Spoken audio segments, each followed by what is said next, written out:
디도서는 13권으로 분류된 바울 서신서의 마지막 성경입니다. 따라서 디도서를 읽을 때는 바울이 그레데에서 목회하고 있는 디도에게 어떠한 말씀으로 가르치고 권면하였는지를 아는 것이 참 중요한 요소입니다. 디모데와 디도가 바울 전도 여행에 함께 동행했던 신실한 복음의 동반자였습니다.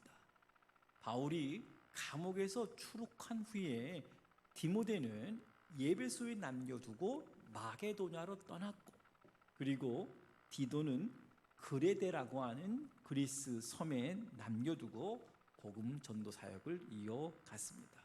그런데 디도는 디모데에 비해서는 덜 알려진 인물입니다. 그러나 알 수 있는 것은 디도가 헬라 이방 사람이었고, 예루살렘 사도회의 때 바울과 디도, 디모데가 함께 참여했었고, 그 사도회의 때 이방인이었던 디도가 할례를 강요받지 않았습니다. 그리고 고린도 교회에 2번이나 파송을 받았습니다. 바울과 고린도 교회와의 관계에 도움이 되는 역할을 수행하기도 했습니다. 디모데후서 4장 10절에 보면 디도가 달마디아로 파송을 받아서 일한 적이 있고, 디도서에서는 그레데라고 하는 섬 지역에서 사역을 하고 있는 것으로 나타나고 있습니다. 아마도 바울은 어려운 목회 환경 가운데 있는 교회들을 돕는 특사로 디도를 파송한 것 같습니다. 그래서 3장에 보면 아마데와 두기고를 그레데로 보낸다는 것을 보면 영구적으로 그레데 섬에 머문 것 같지는 않습니다.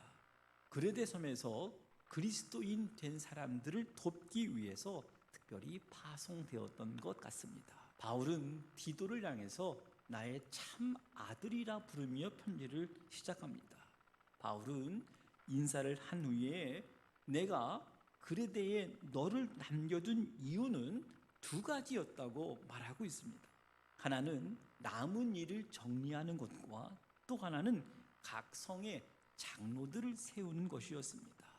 여기서 남은 일이란 무엇이었을까요? 남은 일을 위해서 교회의 지도자들을 잘 세울 필요가 있었던 것 같습니다. 이들은 가르칠 수 있는 능력과 그 가르침을 통해서 이단에 맞설 수 있는 능력이 요구되었기 때문에 엄격한 기준이 요구되었습니다. 먼저 그레데 섬의 정황을 알 수 있는 구절들이 나타납니다. 1장 12절에 보면 그레데인 중에 어떤 선지자, 에페메네데스라고 하는 선지자입니다. 그가 말하기를 그레데인들은 항상 거짓말쟁이이며 악한 짐승이며 배만 위하는 게으른 병이다 하였습니다. 당시 그리스 로마 시대의 거짓말쟁이라고 욕먹는 것을 그레데 사람이 되다라는 말로 전해지기도 했습니다. 바울은 이러한 말에 대해서 이 증언은 참되도다 하였을 정도로 그레데 사역이 참으로 불모지였다는 것을 우리가 추측할 수가 있습니다. 그런데 이러한 그레데 섬 안에 복음을 듣고 그리스도인이 된 사람들이 있었다고 하는 것입니다. 사도행전 2장에 보면 이방 지역에서 오순절에 예루살렘으로 모였던 인물들 중에 이때 사람들이 복음을 듣고 그리스도인들이 되었고, 이곳에도 가정을 중심으로 한 교회들이 세워졌을 것이다 추측을 하고 있습니다. 그런데 바울의 염려가 무엇이었습니까? 이 교회 안에 거스로 말하는 자들이 있었다고 하는 것입니다. 바울은 이 사람들을 꾸짖습니다. 바울은 그들을 복종하지 않는 자, 헛된 말을 하는 자, 속이기를 잘하는 자, 집집마다 찾아다니면서 헛된 말, 거짓말, 그리고 금품을 요구하며 치부하는 더러운 행동까지 하였다고 말하고 있어요. 더 나아가 바울은 이들을 향해서 아무것도 깨끗한 것이 없고 오직 그들의 마음과 양심이 더러운 자라고 하였습니다.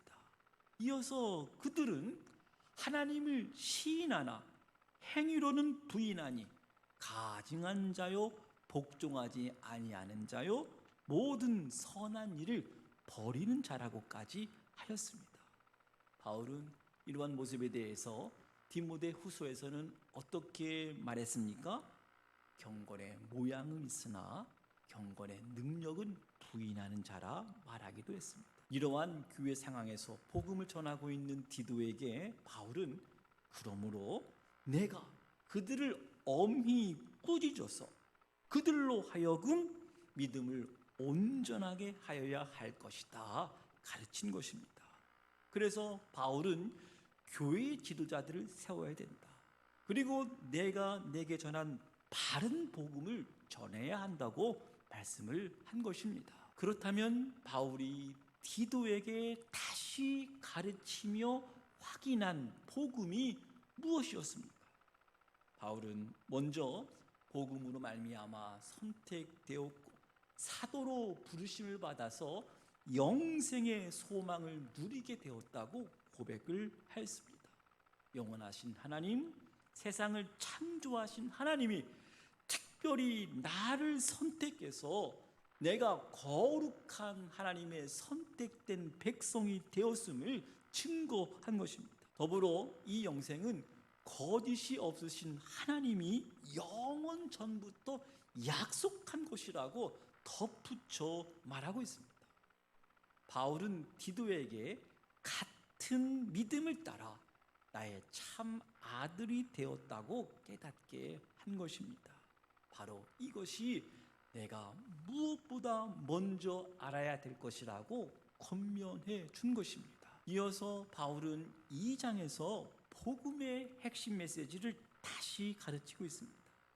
2장 11절에 보면 모든 사람에게 구원을 주시는 하나님의 은혜가 나타났다 하였습니다. 12절에서 그 은혜가 우리를 양육하신다 하였습니다. 그 복음이 우리를 어디까지 양육하기를 원하시냐면 경건하지 않은 것과 이 세상 종욕을 다 버리고 신중하고 의로움과 경건함으로 이 세상에 살도록 하기까지 하나님께서 우리를 향한 선한 목적이 있다고 말씀한 것입니다. 더 나아가 13절에서 복스러운 소망과 우리의 크신 하나님 구주 예수 그리스도의 영광이 나타나심을 기다리게 하기까지 하신다 하였습니다. 결국 그 복음으로 말미암아 14절 하반부에 보면 선한 일을 열심히 하게 하는 자기 백성이 되게 하려 하신다. 궁극적인 목적이 있음을 말씀한 것입니다. 다시 한번 2장 14절의 말씀으로 확인해 보십시다. 그가 우리를 대신하여 자신을 주심은 모든 불법에서 우리를 속량하시고 우리를 깨끗하게 하사 선한 일을 열심히 하는 자기 백성이 되게 하려 하심이라.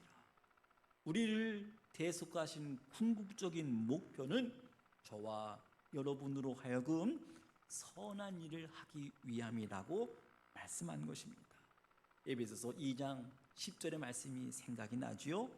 우리는 그의 만드신 바라 그리스도 예수 안에서 선한 일을 위하여 지으심을 받은 자니 이 일은 전에 예비하사 우리로 그 가운데서 행하게 하려 하심이니라 말씀을 해 주셨습니다. 바울은 그리스도의 구속의 사건이 우리를 의롭다 하셨을 뿐만 아니라 모든 경건한 삶으로 우리를 인도하심을 강조한 것입니다. 신학적으로 말하면 예수 그리스도의 구속은 우리의 의로움만 아니라 거룩함에 이르게 하는 것이라고 말할 수가 있겠습니다. 우리가 예수 그리스도의 가르침과 그분의 삶을 본받아 따라가도록 살 수 있는 것은 구원을 주시는 하나님의 은혜 때문입니다. 우리가 선한 일을 위한 열심도 하나님의 은혜가 없으면 할 수가 없습니다. 우리가 세상의 정욕을 다 버리고 신중하고 의롭고 경건하게 이 세상에서 살아가고자 하는 마음도 하나님의 은혜로 가능한 것입니다. 그래서 바울은 3장에서 바울 자신도 그리고 너희들도 저 그레데 사람들과 똑같은 사람이었지 않았느냐 반문하고 있어요. 3장 2절에 보면 우리도 전에는 어리석은 자요 순종하지 아니한 자요 속은 자요 여러 가지 정욕과 행락의 종노릇한 자요 악독과 투기를 일삼은 자요 가증스러운 자요 피차 미워하는 자였으나 그러나 우리가 이제는 어떠한 사람이 된 것입니까? 3장 4절은 우리 구주 하나님의 자비와 사람 사랑하심이 나타날 때에 우리를 구원하시되 우리의 행한 바 의로운 행위로 하지 아니하고 오직 그의 긍휼하심을 따라 중생의 씻음과 성령의 새롭게 하심으로 하셨으니 바울은 우리가 구원에 이른 것은 우리의 의로움 때문이 아니라 하나님의 긍휼하심을 따라 중생의 씻음과 성령의 새롭게 하심으로 말미암는 것이다. 이렇게 알게 하신 것입니다. 바로 이어서 3장 6절에서 바울은 복음으로 말미암아 선택된 자로 영광의 소망을 갖고 있는 성도들 우리 구주 예수 그리스도로 말미암아 의롭다 하심을 얻어 영생의 소망을 따라 상속자가 되었음을 가르친 것입니다. 그것을 기억하라 하였습니다. 뿐만 아니라 이러한 복된 성도들을 가르치는 바로 너 디도는 어떻게 성도들과 교회를 섬겨야 하는가 이것을 권면한 편지가 디도서입니다. 바울이 믿음의 아들 된 디도에게 가르친 핵심의 교훈은 바로 경건이었습니다. 몇 주 전에 말씀드린 대로 경건의 헬라어의 의미는 두려움에 대한 선한 응답이라고 하였습니다. 종교개혁자 깔뱅은 그의 책 기독교 강요에서 오늘 본문 말씀 디도서 2장 11절에서 14절의 말씀이 경건이 무엇인지 사도 바울이 가장 잘 교훈했다고 설명을 해주기도 했습니다. 제가 공부한 신학교의 교훈이 경건과 학문이었습니다. 이 말씀이 바로 이 시대를 살아가는 저와 여러분을 향한 사랑의 채찍이 있는 권면의 말씀으로 새겨 들어야 할 것입니다. 우리를 향한 하나님의 궁극적인 기대와 소망이 어디까지인지를 이 디도서의 말씀을 통해서 우리가 확인하고 그 말씀을 확신할 수 있는 저와 여러분이 되어야 하겠습니다. 여러분, 그리스도인의 모든 생활, 이제까지의 모든 사건은 저와 여러분의 경건을 이루기 위한 훈련 과정이라고 말할 수가 있을 것입니다. 다른 말로 거룩함에 이르는 여정이라 말할 수가 있습니다. 바울은 경건에 이르기 위한 아주 중요한 권면의 말씀을 합니다. 두 가지였습니다. 하나는 버릴 것은 버리고 경건에 이르기를 힘쓰라 연습하라 하는 말씀이었습니다. 경건 생활의 가장 중요한 요소는 자기를 부인하는 것, 세상 정욕을 버리는 생활입니다. 12절에서 경건치 않은 것과 이 세상 정욕을 다 버리라 하였습니다. 여러분, 경건하지 않은 것이 무엇일까요? 이 세상의 정욕이 무엇일까요? 여러 사람들이 함께 신앙생활을 하다 보면 신앙생활이 나에게 무거운 짐처럼 여겨질 때가 있을 것입니다. 나에게 십자가 지라 하시는 말씀이 부담스러울 때도 있었을 것입니다.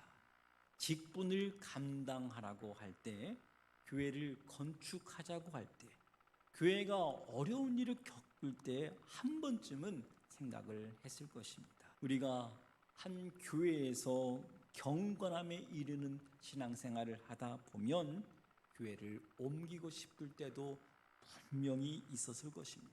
이런 저런 계기로 열정을 가지고 신앙생활을 시작했다가 시간이 지나면서 이제는 신앙이 짐스러워지고 본의 아니게 지치고 피곤하신 분들이 많이 있을 것으로 예상이 됩니다. 이런 생각이 찾아올 때 우리는 하나님 앞에서 우리 자신을 들여다보아야 할 것입니다. 이 생각이 내 정욕과 부딪히고 있는 것은 아닐까? 여기서 말하고 있는 정욕이란 내 생각, 내 기대, 더 나아가 내 욕심이라 할 수가 있습니다. 진정한 경건이란 때로는 신앙생활이 피곤해질 때, 목사님 내 한 몸 추스르기도 힘들어요 말할 수 있을 때 우리는 예수 그리스도의 구속을 기억하고 하나님께서 왜 나를 부르셨을까? 하나님께서 왜 나에게 이 교회 안에서 무거운 직분을 맡기셨을까? 십자가를 지라 하실 때 바로 그때에 나보다 더 연약한 자를 돌아보아라. 그들에게 사랑과 섬김으로 선행으로 격려하라 하는 것이 하나님의 선한 일, 선한 뜻, 그것이 바로 경건에 이르는 연습이라고 할 수가 있겠습니다. 사랑하는 여러분, 경건의 삶은 하루아침에 갑작스럽게 이루어지는 것은 아닙니다. 경건의 삶이란 끊임없는 자기 부인의 과정과 예수 그리스도의 사명 유언을 끝까지 붙잡고 순종하는 믿음을 통해서 이루어지는 것입니다. 경건한 성도의 삶을 원하십니까? 성경은 바울을 통하여 우리에게 그 길을 제시합니다. 선한 일을 위하여 경건에 이르기를 연습하라 하였습니다. 연습이란 땀 흘리는 것입니다. 스스로를 절제하는 것입니다. 다시 말하면 하나님의 사람, 온전히 하나님께 쓰임 받기를 원하는 사람은 오늘도 한 번 더 인내하고 한 번 더 훈련하는 꾸준한 오늘 내가 감당해야 될 땀과 눈물과 사명이 있다는 것입니다. 어느 날 나의 인격은 하루아침에 바뀌지 않습니다. 그러나 사랑하는 성도 여러분, 그 경건 연습은 교회를 떠나서는 불가능합니다. 왜냐하면 교회는 성도를 양육하는 곳이기 때문입니다. 그래서 교회를 어머니라고 말하지 않습니까? 그리스도와 연합을 통해서 교회의 구성원이 되는 것이고 이 세상을 떠날 때까지 교회는 졸업하지 않습니다. 교회에서 가르치는 교육을 통해서 그리스도의 창성한 분량에 이르기까지 성장하는 것이 하나님의 분명한 뜻입니다. 그런데 그리스도인 된 우리들이 왜 세상 정욕에 이끌려 경건한 삶을 살지 못하는 것일까요? 우리 안에 말씀이 없기 때문에 그렇습니다. 유혹받고 시험 받을 때 말씀이 생각나지 않고 말씀을 무기로 사용할 수 있는 능력이 없기 때문에 그렇습니다. 하나님의 말씀은 성령의 내적인 증언을 통해서 우리의 마음에 인을 치십니다. 하나님의 말씀과 성령을 통한 교제와 인도를 받아야 경건함에 이를 수가 있게 되는 것입니다. 그래서 경건 연습은 은혜의 도구라고 말하는 것이죠. 운동선수들은 한 번의 경기를 위해서 수많은 시간 애를 쓰며 땀을 흘리며 훈련을 합니다. 경기할 때 이론을 갖고 하는 선수는 없습니다. 그때 평소에 연습했던 그 몸으로 반사적으로 그리고 감각적으로 행동이 나타나는 것입니다. 우리의 영적인 생활도 우리의 영적인 전투도 이와 같습니다. 시험이 찾아올 때 반사적으로 이것은 하나님이 기뻐하는 것이 아니다. 우리 마음의 충동을 이겨낼 수 있는 힘은 평소에 내가 기도하고 하나님 말씀을 가까이 두고 성령의 인도하심에 민감하게 반응하고 순종하는 경건 생활을 통해서 가능한 것입니다. 연습 안 하고 그때 가면 되겠지 말하는 사람들을 마술적 신앙인이라 말합니다. 신앙은 마술이 아닙니다. 신앙은 논리가 아닙니다. 신앙은 이론도 아닙니다. 신앙은 오늘 연습하는 과정입니다. 그리하여 마침내 그리스도의 사람으로 온전하게 성장하게 될 것입니다. 디도는 바울로부터 경건에 힘쓰라는 말을 들었을 뿐만 아니라 이 복음의 진리를 말하고 권면하고 말씀을 받은 자의 권위로 책망을 하고 깨우치라는 명령을 바울로부터 받았습니다. 그리고 누구에게도 업신여김을 받지 않도록 하라 하는 말씀을 받기도 했습니다. 사랑하는 여러분, 디도서의 말씀, 이 시대에 예수 그리스도의 구속의 은혜를 받은 모든 자에게 주시는 말씀으로 듣고 깨닫고 결단하여서 선한 일에 더욱더 힘있게 쓰임받는 저와 여러분 다 되시기를 주님의 이름으로 간절히 축원합니다.